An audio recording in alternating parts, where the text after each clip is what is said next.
really focus and stick. Yep.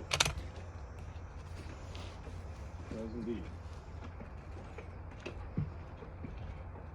you always want to put the other ammunition up so you don't confuse it and put the wrong ammo in.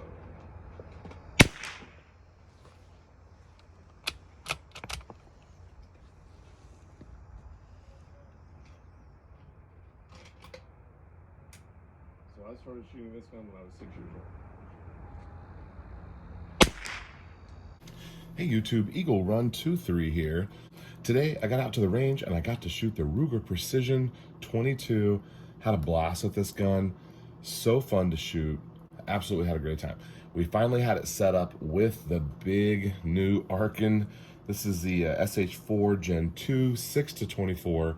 Way too much zoom for this gun, but we're gonna it's better to have more, right? That's what they always say. Looks like I'm pretty good on all my level stuff. I might check a little bit. We're gonna put a bipod on this later, and we may check our level and see what we think about it. It seemed fine.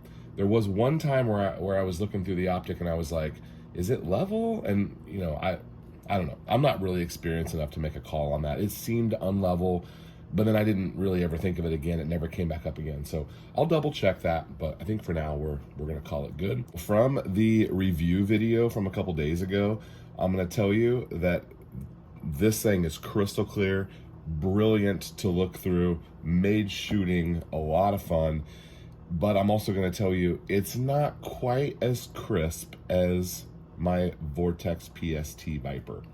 I don't know.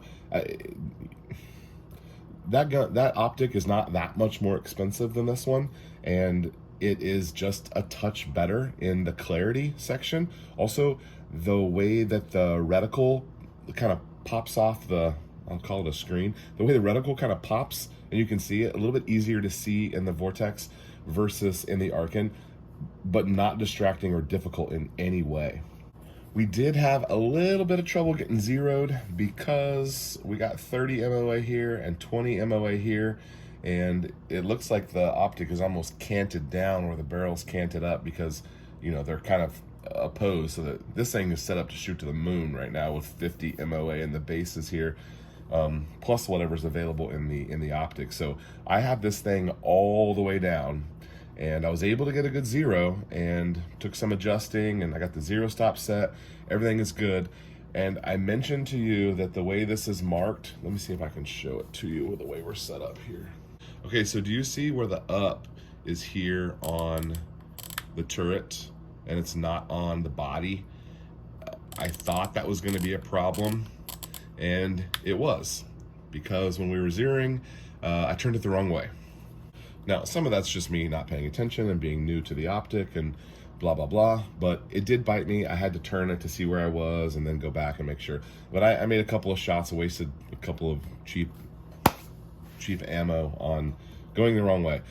Also, same thing happened on the windage. I was just turning it the wrong way, and it's because it wasn't, when I was shooting and, you know, everything going on, I felt like I thought that I could get it with looking at the letter, you know, the L and the R, and I was, sure enough, I was going the wrong freaking way with it. So it would be nice if it was on the body. Arkin, can you put the up and down on the body of the scope, please? The turrets were no big deal to adjust to, and I just noticed that, look at this gap I have right here. Huh. Those didn't really get tightened down evenly. Well, I guess we'll correct that when we, if we adjust our level later. One other thing, you know, the action, I was complaining that it was a little stiff when I first did that review on the Ruger Precision. It definitely loosened up for me. We have 200 or so rounds through that gun by now, and it's definitely loosened up. I'm gonna go ahead and give it a good cleaning, re-oil it, and we'll just keep shooting it. Okay, let's talk about the bullets we shot and how they performed. If you ever wondered if there is a difference between ammunition, I have a clear-cut case for you today that there is 100% a difference between different ammos and how they perform. We had our zero done, and all things being equal, that same shooter, same gun, same adjustment, same day, I just swapped through the ammo, shooting 10-shot groups, so we had a large sample size. Now, the first one here was the Federal Auto Match. And this was, you know, overall, this isn't a terrible group. But Ruger Precision, big nice scope, you really want to stack them holes in there and get them all touching. We weren't really able to do that with the Auto Match. So this is the result from the Auto Match. Not a bad group. That would be fine for plinking. And I think that's what that ammo is designed for, plinking. Next, the Cci Standard Velocity. You guys probably have some of this. It shot well for us the other day. It's just the blue Cci Standard Velocity stuff. Shot well for us the other day, and it shot well for us again today. This is inside of an inch. I didn't measure it, but inside of an inch, and pretty good group. All of them touching except for one guy hanging out over there. Very happy. I would buy more of that. Here is the Remington Golden Bullet. That was this stuff right here. And I keep meaning to look. I think this is the same ammo that's in that big bucket that we've been piling into those ammo cans.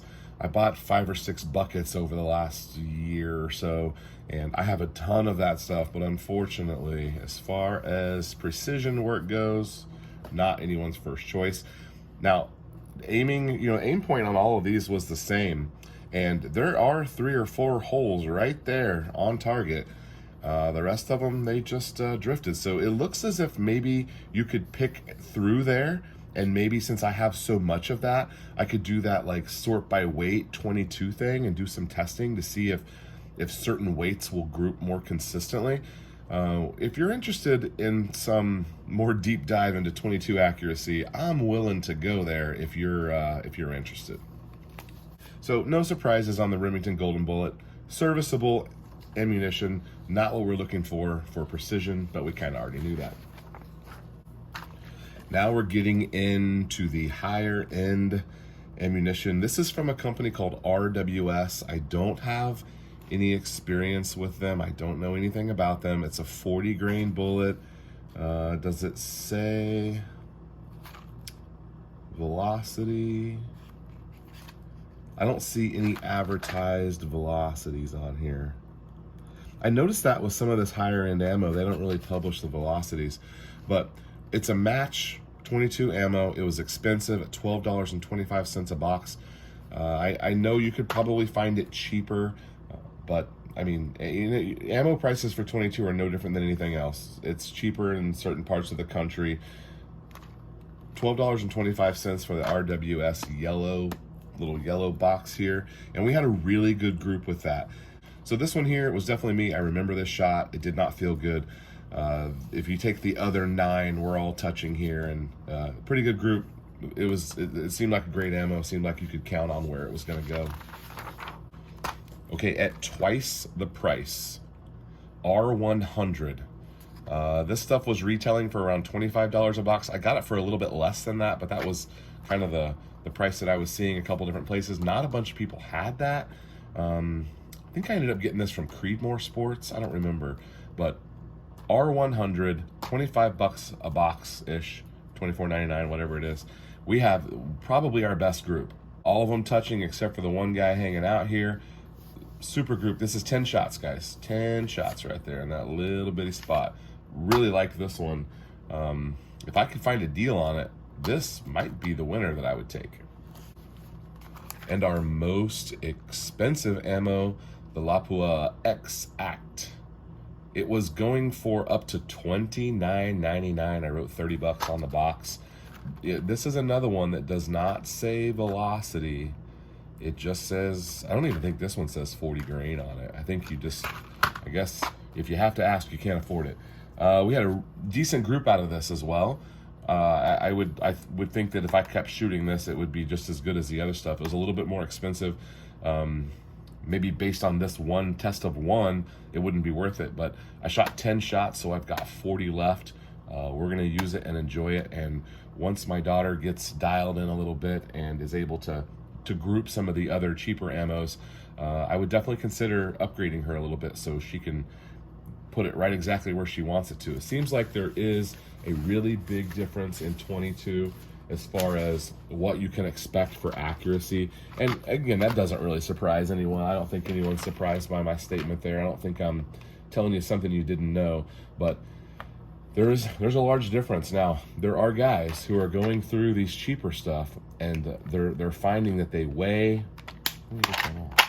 They're finding that in between a couple of different rounds that there's different weights between them, and so they're able to get 15 or 20 of a certain weight, dial it in on that, and shoot those cheaper bullets consistently. At least that's what I think they're doing. That's what I understand. If you know something different, let me know. Oh, I forgot. The next time that we go out, I don't know if this will be that I'll have her shoot this stuff or not, but we do have 3 more premium ammos. That $7 for the bench rest outlaw, $12 for the bench rest precision, and $15.50 for the eley match. So we have a couple more to test. We have not shot these yet, so there will be another video testing out how the eley did, and I expect it to be, you know, in this category right here.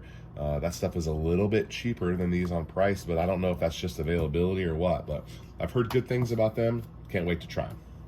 But excited about the Arkin, excited about the Ruger Precision, had a great day at the range, and the next time that gun shoots, it will be in the hand of my 10-year-old daughter. All right, thanks for watching, guys. Eagle Run 23. We'll see you next time.